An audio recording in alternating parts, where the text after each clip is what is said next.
Her mother, Soon Yi, flew in from Cincinnati wearing a dress she had saved for 4 months to buy, and sat in the third row on the left side with a smile that never fully reached her eyes.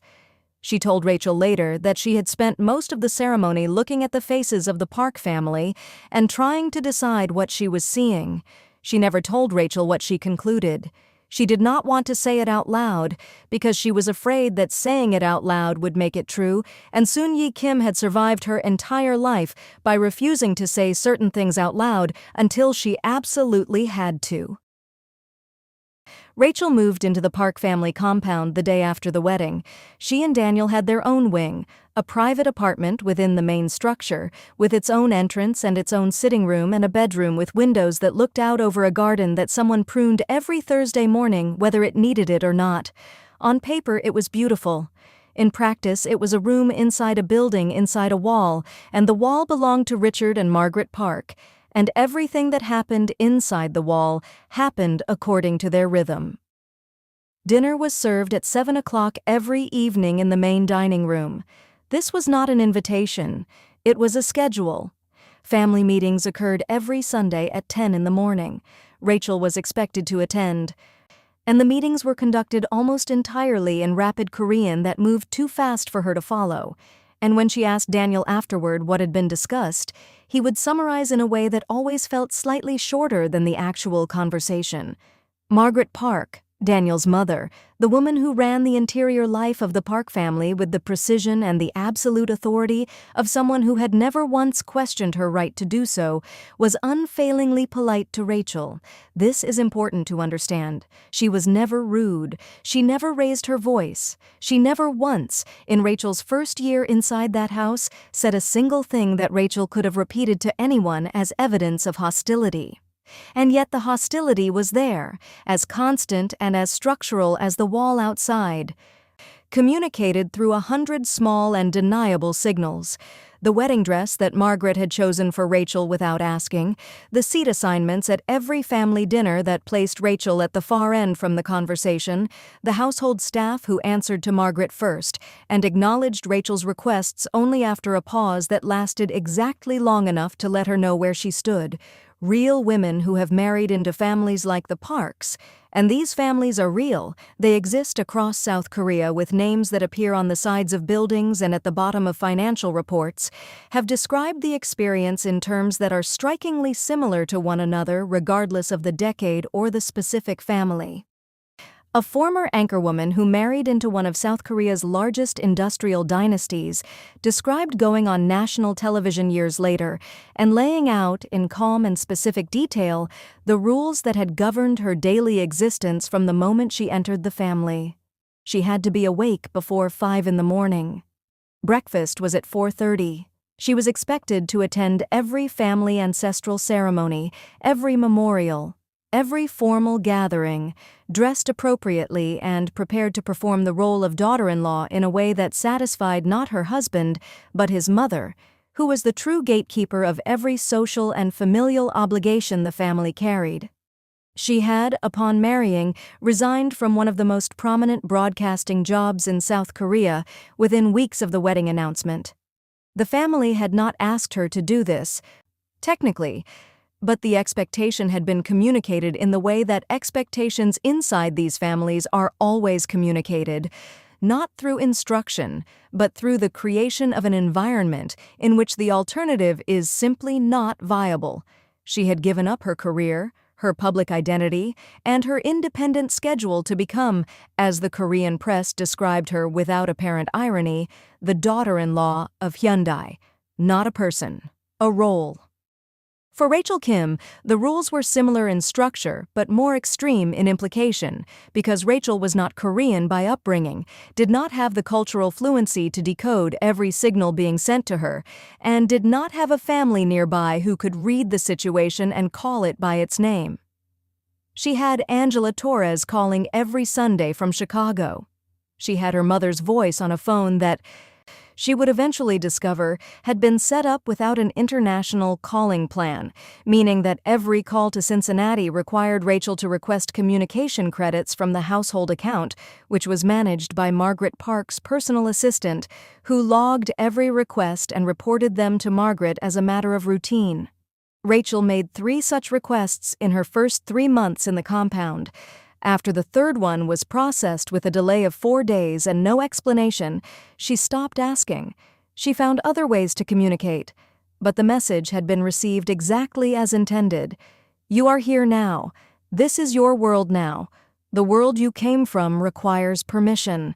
By the 8-month mark, Rachel had developed what she later described to a journalist as a kind of double consciousness, a state in which she could perform her role inside the Park household with enough competence to avoid conflict while simultaneously maintaining, in a part of her mind that she kept very quiet and very still, a running record of everything she was observing. She was cataloging. She was not yet sure what she was cataloging for. She told Angela in one of their calls, a call she made from a convenience store 2 miles from the compound, using a prepaid SIM card she had purchased from a pharmacist she had befriended during a supervised errand run, that she felt like she was inside a glass box. She could see everything around her clearly, and everything around her could see her, and the glass was perfectly transparent. And yet she could not make contact with anything on the other side of it. Angela told her to come home. Rachel said she wasn't ready yet, that she needed to understand something first. Angela didn't know what that meant. She would understand later. What Rachel was beginning to understand, slowly and then all at once, the way understanding often works when the truth has been kept from you deliberately, was that the Park family's interest in her had never been romantic. It had never been about Daniel finding someone he loved. It had been about the family finding someone who fit a specific legal and structural purpose that they needed filled, and who came with a background that would make her both useful and, they had calculated, unlikely to cause complications. Rachel Kim was a Korean-American woman with United States citizenship, a professional background in international business, and no family connections to the Korean corporate world, under a specific provision of South Korean financial regulation that had been used, and, investigators would later argue, systematically abused, by several major chaebol families during the early 2000s and 2010s. A foreign national married to a Korean corporate heir could be used as the legal signatory on a category of overseas holding accounts in a way that placed those assets outside the reach of South Korean domestic financial regulators. The accounts would be technically owned by the foreign spouse. The assets inside them would be, in practice, entirely controlled by the family. And the foreign spouse, particularly one with limited Korean language fluency and no independent legal counsel in Korea, would have no practical ability to contest, investigate, or expose what was being done in her name. Rachel Kim, in other words, had not been chosen, she had been selected. She found it on a Wednesday evening in January, 8 months after the wedding.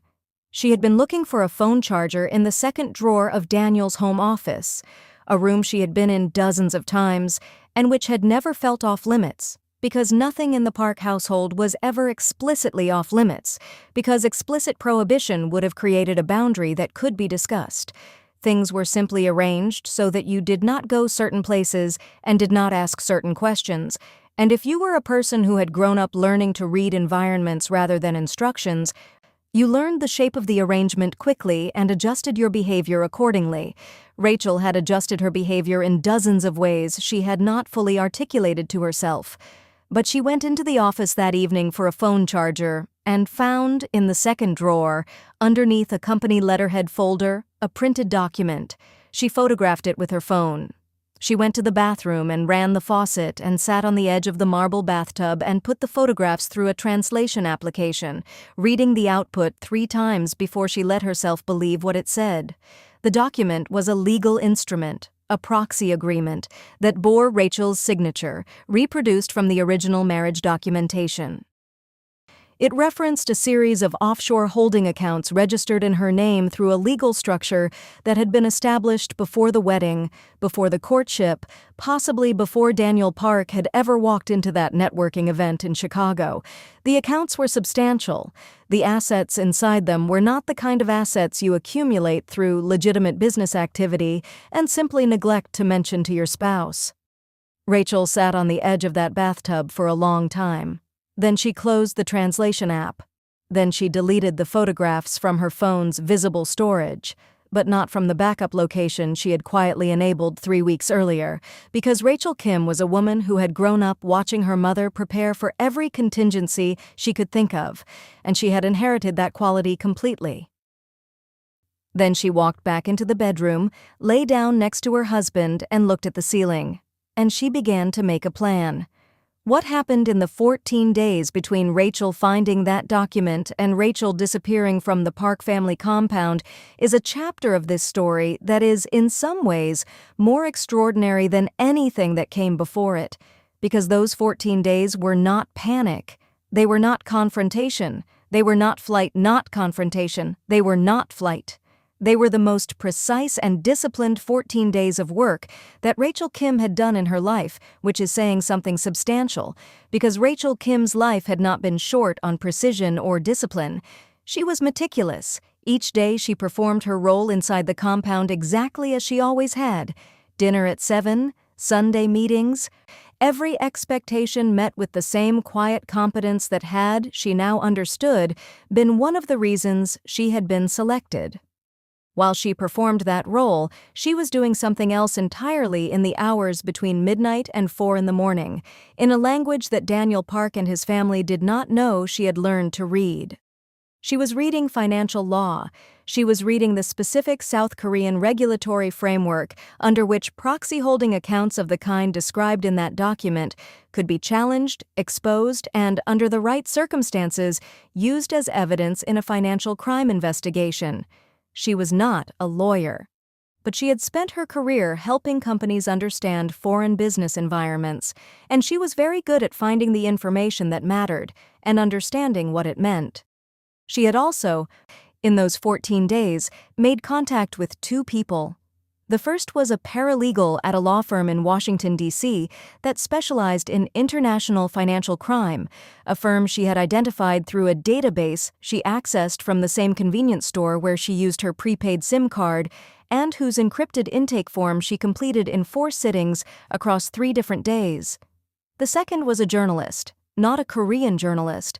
She understood clearly that the Korean press, several major outlets of which had long-standing commercial relationships with Park Global Holdings or its subsidiaries, was not a safe channel for what she was carrying. An American journalist, a woman who covered financial crime and corporate governance for a publication that Rachel trusted because she had fact-checked its work herself during her consulting years. She sent both of them the same package, 43 photographed documents, 4 audio recordings made on her backup device during family meetings that